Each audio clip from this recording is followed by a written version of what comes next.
নিরামিষের দিনে আমাদের বেসনের একটা কিছু করতেই হয়, তাই আলুর বড়া আর লঙ্কার পকোড়া করব। তাই বেসন নিয়েছি, কালো জিরে, নুন, পাউডার জিরে, শুকনো লঙ্কা গুঁড়ো, অল্প একটু খাবার সোডা দিয়ে বেসনটাকে ভালো করে মেখে নিয়েছি। ঝাল ঝালও হবে, খেতেও কালো জিরে দিয়েছি, খেতেও ভালো লাগবে।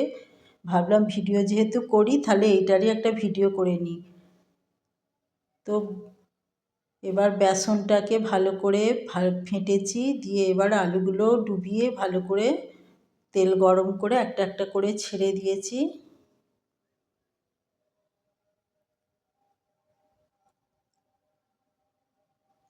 দুদিক উল্টে পাল্টে ভেজে নিয়েছি, দেখুন কত সুন্দর হয়েছে। কালো জিরে মশলা দিয়েছি ভাজা, তাই খেতে সত্যি খুব সুন্দর হয়েছে। এবার লঙ্কাটা তো খেতে দুর্দান্ত হয়েছে। লঙ্কাগুলোকে চারচালা করে নিয়েছি, নিয়ে বেসনের মধ্যে ডুবিয়ে বোকা সমেত ভেজে নিয়েছি। লঙ্কাটা খেতে অপূর্ব হয়েছিল। এই লঙ্কা ভাতে, মুড়িতে, রুটিতে সবেতেই খেতে ভালো লাগে। আমাদের এই দিয়ে রাত্রিবেলা রুটিও খায়। দেখুন কত সুন্দর হয়েছে,